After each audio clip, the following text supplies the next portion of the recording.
Many of your choices remain unexplored because of a hopefully well-intentioned conditioning program designed to make you fit the culture of your caretakers. You probably had next to no opportunity to disagree with the cultural and societal arrangements made for your life.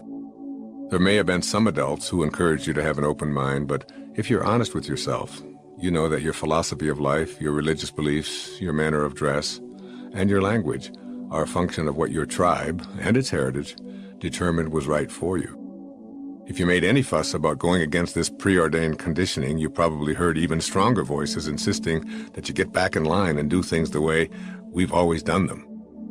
Fitting in superseded having a mind that was open to new ideas. If your parents were Jewish, it's unlikely that you were raised to honor and respect the Muslim religion and vice versa. If both your parents were Republicans, it's improbable that you heard the virtues of the Democratic Party extolled. Whatever the reasons our ancestors may have had for not having open minds, it's true that they inhabited a much less populated world than we do. In today's overpopulated world, we simply cannot continue to live with those old styles of closed-mindedness. I urge you to open your mind to all possibilities, to resist any efforts to be pigeonholed, and to refuse to allow pessimism into your consciousness. Having a mind that is open to everything and attached to nothing seems to me to be one of the most basic principles that you can adopt to contribute to individual and world peace. No one knows enough to be a pessimist. Find an opportunity to observe a tiny little green sprout emerging from a seed. When you do, allow yourself to feel the awe of what you're seeing. A famous poet named Rumi observed, "Sell your cleverness and purchase bewilderment." The scene of an emerging sprout represents the beginning of life. No one on this planet has even a tiny clue as to how all of this works. What is that creative spark that causes the life to sprout? What created the observer, the consciousness, the observation, and perception itself? The questions are endless. A short while ago, Earthlings in the space program were moving a tiny vehicle on Mars via remote control. Invisible signals took 10 minutes to travel through space and arrive to make right turns and instruct a scoop to pick up some Martian real estate to examine. We all marvel at such technological feats, but think about it for a moment. In an endless universe, Mars, our closest neighbor, is the equivalent of moving a billionth of an inch across any page that you might be reading. We move a little vehicle on a neighbor next door, and we're so impressed with ourselves. There are billions and billions of planets, objects, and stars in our galaxy alone. And there are uncountable billions of galaxies out there. We are a speck in an incomprehensibly vast universe that has no end to it. Think about this. If we found the end, would there be a wall at the edge of the universe? If so, who built it? Even more perplexing, what's on the other side of the wall, and how thick is it? How can anyone be a pessimist in a world where we know so little? A heart starts beating inside a mother's womb a few weeks after conception, and it's a total mystery to everyone on our planet. In comparison to what there is to know, we're only embryos ourselves. Keep this in mind whenever you encounter those who are absolutely certain that there's only one way to do something. Resist being a pessimist. Resist with all your might, because we hardly know anything at all in comparison to what there is to know. Can you imagine what a pessimist who lived only 200 years ago would think about the world we live in? Airplanes, electricity, automobiles, television, remote controls, the internet, fax machines, telephones, cellular phones, and so on.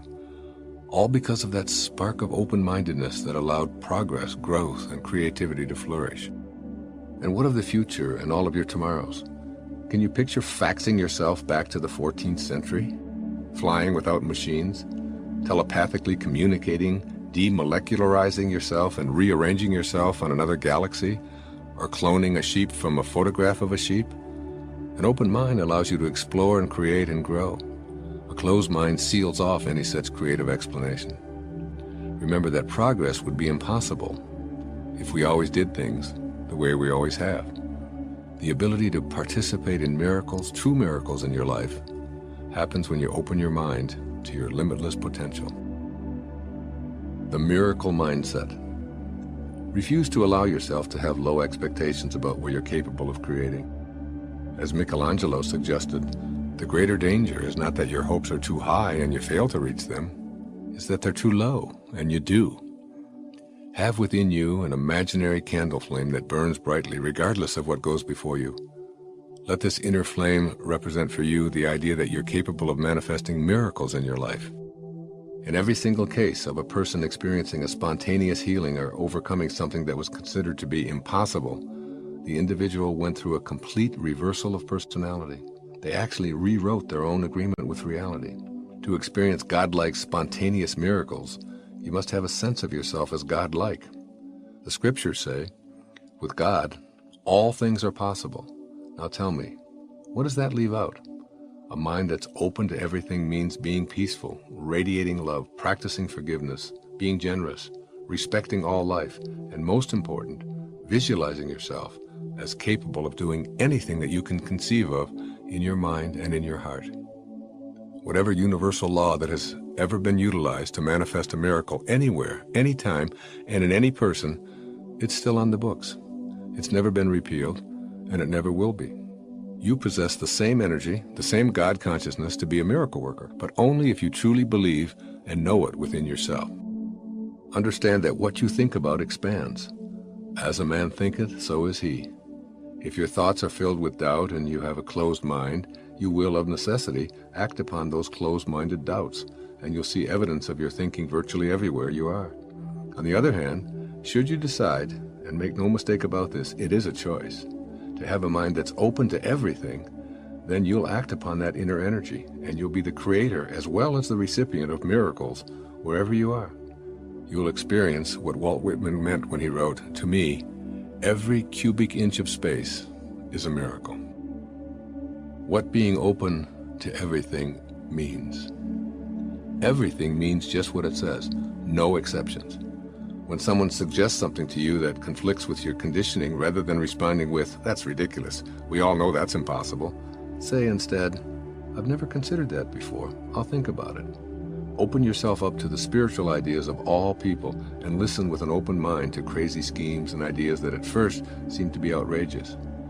If someone suggests that crystals can cure hemorrhoids, that natural herbs can lower cholesterol, that people will eventually be able to breathe underwater, or that levitation is possible, listen and be curious. Let go of your attachments to what you've been trained to believe. Open your mind to all possibilities, because whether you believe something is possible or impossible, either way, you'll be right. How can that be true?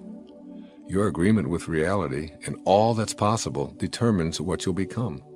If you're convinced that you can't become wealthy and famous or artistic or a professional athlete, a great singer, or whatever, you will act upon that inner conviction that prevents you from manifesting what you'd really like.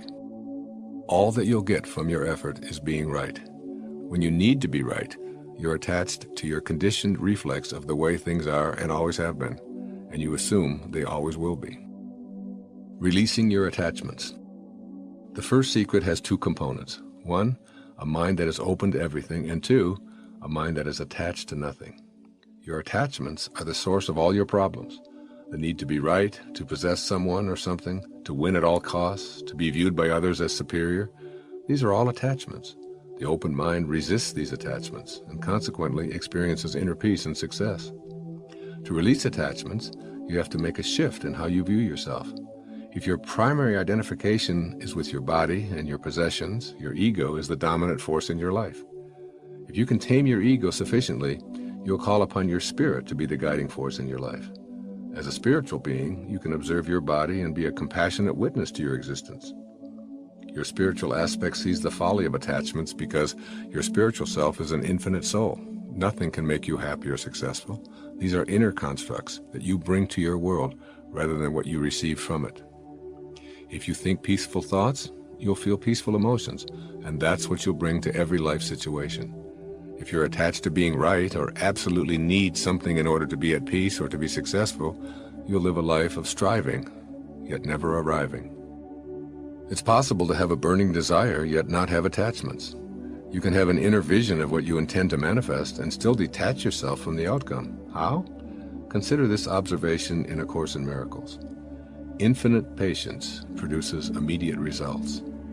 It sounds like a paradox, doesn't it? Infinite patience implies an absolute certainty that what you'd like to manifest will indeed show up in a perfect order and exactly on time.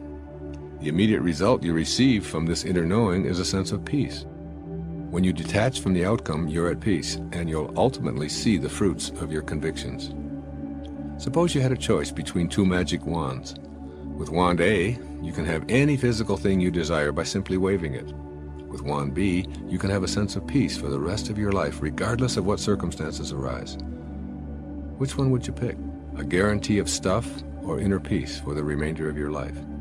If you opt for peace, then you already have wand B. Simply have a mind that is open to everything but attached to nothing. Let it all come and go as it will. Enjoy it all, but never make your happiness or success dependent on an attachment to anything.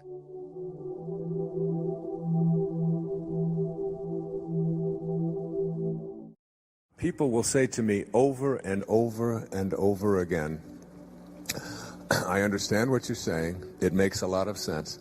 And I, of course, am operating at a much higher level than all of those people around me. And the people who really need to hear this message are not here today. They're back home watching a football game or whatever it is that they're doing. But they obviously wouldn't even come to this because I'm at such a much higher spiritual level. But I'm in the energy field of people who are always bringing me down. They're cruel. They're nasty, they're inconsiderate, they're not compassionate, they're vicious, they're hateful, they're any number of things that I don't want or can't tolerate in my life. And they bring me down. You've heard it, you've said it. They bring me down. My husband doesn't understand me. My boss doesn't get it. The people around me don't get it. It's a lousy, hateful world out there. There's a lot of people out there who are mean. There are a lot of people who are represented by those people that we quote call our enemies and so on. And I'm in that energy field and I can't help but being brought down. And I always ask myself, and I respond to that with imagine how Jesus would respond to such an observation. Like, I don't want to be over there with all of those thieves. You know, I can't go over there. I just can't be around them because they just bring me down. And you laugh because it's too absurd. Those prostitutes over there, they're just filthy. Those are just people that, they bring me down, so I stay away from them. I don't want to be around them. That wasn't his way. And I suggest to you that the reason that people with lower energies bring you down is not because it is them that are bringing you down, but it is because you join them in responding to them with the same energy that you despise. So if someone hates you, and you hate them for hating you, you have responded to force with a counterforce. Anything above 200 is power. It's empowerment. Anything below 200 is force. If you get angry at somebody for being angry at you, if you get upset with somebody who is upsetting, if you get hateful towards someone who is acting hateful towards you, in your thoughts or in your actions, that is what it is that is bringing you down. But if you learn something else, something that St. Francis taught us in this prayer of St. Francis, this prayer isn't just a Catholic prayer. The prayer of Francesco is an 800-year-old technology for spiritual problem solving. Indeed, there is a spiritual solution to every problem. And energy moves from slow to high and low to fast, or reverse that, slow to fast and low to high. And that the lowest energies are the energies of the world of the physical. This hand looks like a solid mass. But if you look at it under a microscope, you know that it's not a solid mass. It's nothing but a bunch of molecules and atoms and subatomic particles all moving about. You know that. You know that inside there, despite what your eyes tell you, that inside here there is nothing but energy. And I've said a lot of things, and if there was an audiologist out there who was going to give you the energy report of the sound that was in this room, and all of the iridologist who was going to give you a report on all of the light in this room, you would discover that there are no problems in anything that was said or anything that you have seen. There are no problems in it. All they would do is show you, well, here's the energy. It would be a big scroll. They'd pull it out on an oscilloscope, and it would go like this, and then he said this, and then he said this, and you'd say, well, wait a minute, I thought maybe I heard him swear once, and that really kind of upset me. That was really a problem. And they'd say, no, can't find it in here. No, it's not in the report. The report just shows energy, but I didn't like that. Well, it's not in the report, because energy has no problems.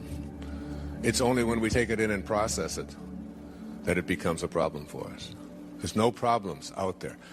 And every problem that we have is located back here in this lowest energy field of all, the energy of the solid.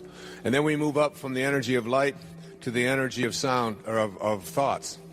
And we actually think faster than light. And every thought that we have, as I've talked about in Power versus Force, has an energy component to it. And the higher the thought, as you move up towards love and peace and what I call intention, you change the impact that it has on everything in your life. Not just on everything in your body, but your life as well. And everyone that you impact. Some will feel better for being in your presence, some will feel worse. And the most astonishing piece of research, let me see if I brought it with me, is in the eye of the eye. This is one of the things that Hawkins concludes. One individual who calibrates at 700, if we had one individual calibrating at 700 on this planet, they would counterbalance the negativity of 70 million individuals who calibrate below 200. One person at 700 can counterbalance 70 million individuals who are at force or below. Imagine if there weren't people, enough people, who were moving the energy level of all of humanity with whom we are all connected. If we didn't have these people and this energy and this music and these books and these words and even events such as this going out across the world on the internet and so on, if we didn't have this and we moved our collective consciousness to a place where we didn't have enough people above the 200 range, the collective negativity of the people who live at this energy level would self-destruct the entire human race. That's for you to know how important and significant it is for you to live at these higher levels.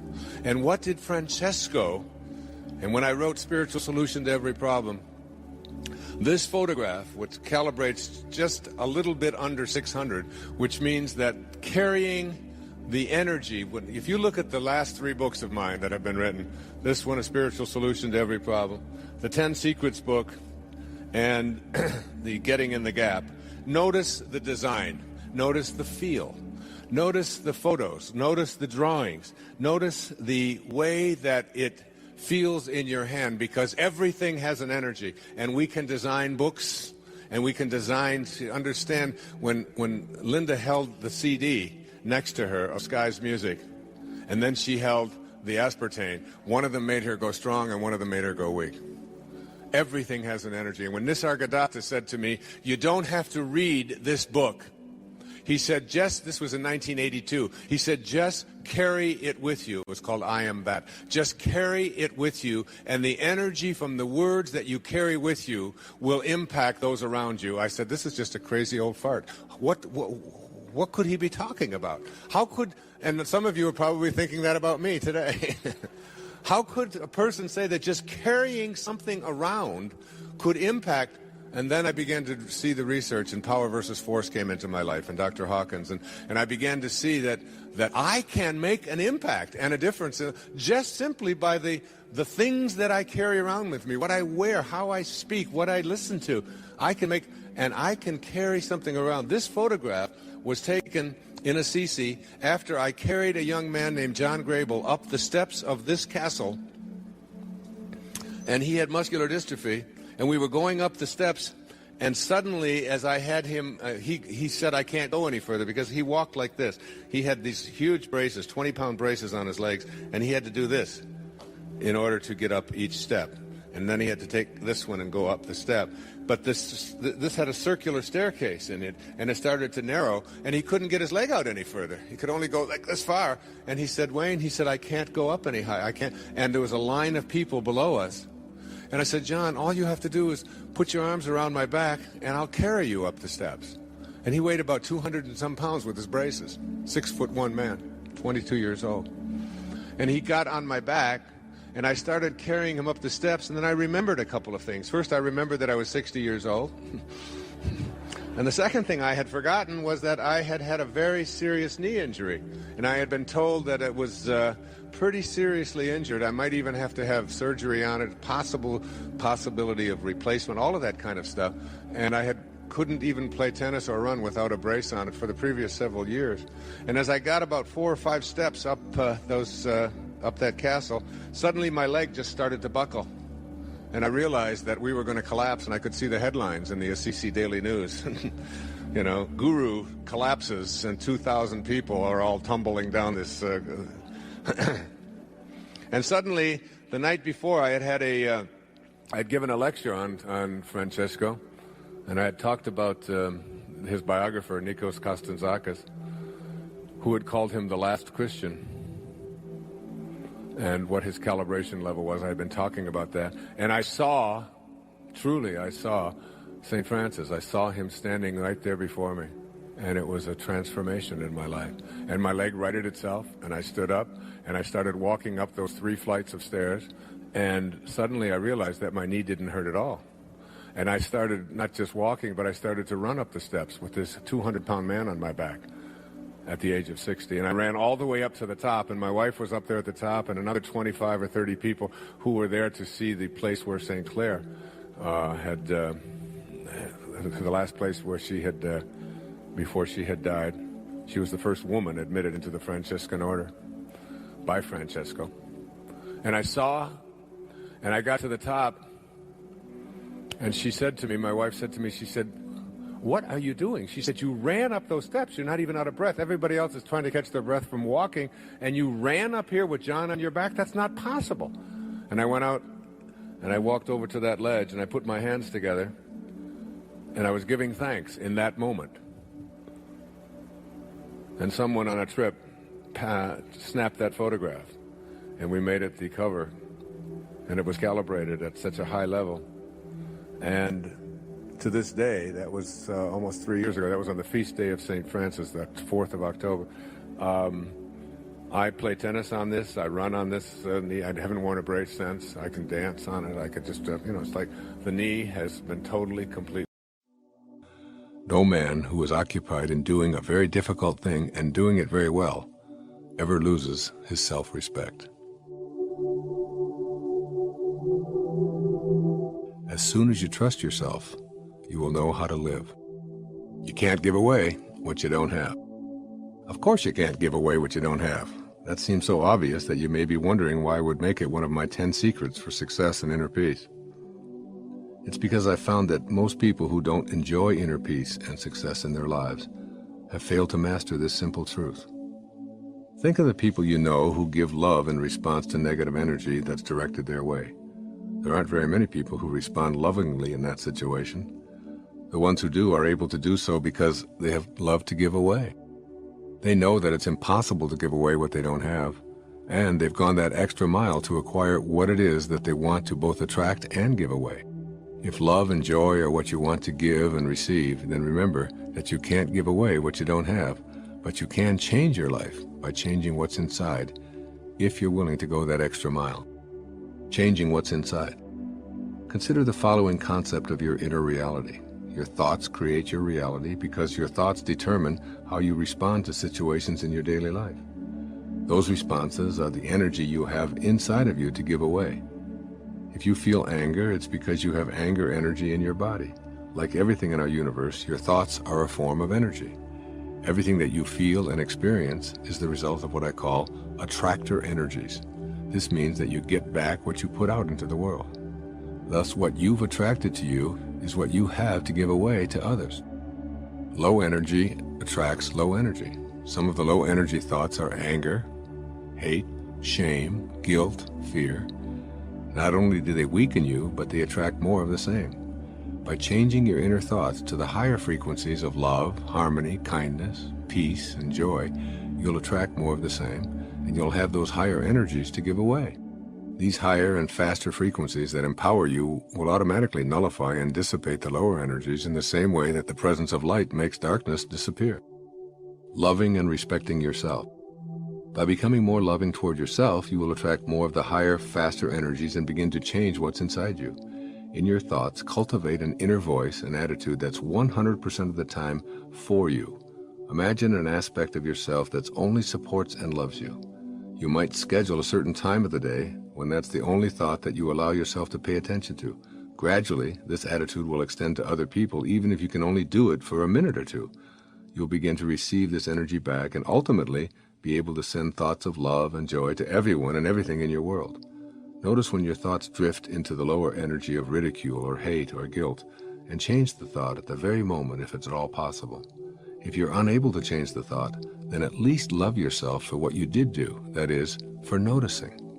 Make a pact to remind yourself often of this secret of not being able to give away anything that you don't have. Then work on your personal program of self-love, self-respect, and self-empowerment, and create a huge inventory of what you wish to give away. One of the lessons I continue to learn and practice is that the universe responds with the same energy that we send out. If you attract a lot of people who wish to take advantage of you, you need to consider what you're doing to attract victimizers into your life. If you run into anger a lot, explore the angry thoughts you have inside of you. If your consciousness is a gimme, gimme, gimme energy, you'll attract all manner of demanding energies into your life. You know if this is true by the number of deadlines not being met, or demanding bosses or customers you encounter, and the feeling of being a victim. Send out gimme, gimme, gimme energy to the universe, and it will do the very same to you in return. If what you give is self-respect and self-love, the universe, via the attractor energy, will return the love and respect you've been radiating. It's really so simple. You can't give away what you don't have. The irony of giving. If you wanted to give a dozen oranges to your neighbor as an expression of love, you obviously would need to be in possession of 12 oranges. If you intended to purchase a new automobile for your parents to show your gratitude to them for putting you through medical school, naturally you'd need to have the funds to do so. Likewise, you can't give love away to others if you don't have any for yourself. You can't show respect for others if you lack self-respect. You can't give happiness away if you feel unhappy. And of course, the reverse is true. You can only give away what you do have. And all that you're giving away each and every day are items from your own personal inventory. If you give away hatred, it's because you've stored up hatred inside of you to give it away. If you give away misery, it's because you have a ready supply available from which to select and to distribute. This concept is simplified by a description of squeezing an orange. When you squeeze an orange, you'll always get orange juice to come out. This is true regardless of who does the squeezing, what time of day you squeeze, what instrument you use to squeeze, or what circumstances surround the orange squeezing. What comes out is what's inside. The same logic applies to you. When someone squeezes you in some way, that is, puts pressure on you, or says something unflattering or critical, and out of you comes anger and hatred and bitterness and tension, depression or anxiety, it's because that's what's inside. The irony is that you can't give away what you don't have because you're always giving away what you do have. If you want to move into the realm of purpose by giving and serving others, ask yourself, what do I have inside? And why have I chosen to store these kinds of energies in me to give away to others? Finding your purpose. You most likely yearn to know what your purpose is. How can I find my purpose is the question that I'm asked most often. The questioner often elaborates on his or her dilemma by saying, I would be happier if I could be on purpose, but I just don't know what my purpose is in life. My response is that you come into this world with absolutely nothing. You will leave this physical world with exactly the same. All of your acquisitions and achievements can't go with you. Therefore, the only thing you can do with your life is give it away. You'll find yourself feeling purposeful if you can find a way to always be in the service of others. Purpose is about serving. It's about taking the focus off of you and your self-interest and serving others in some way. You build because you love to build, but you build to make others happy.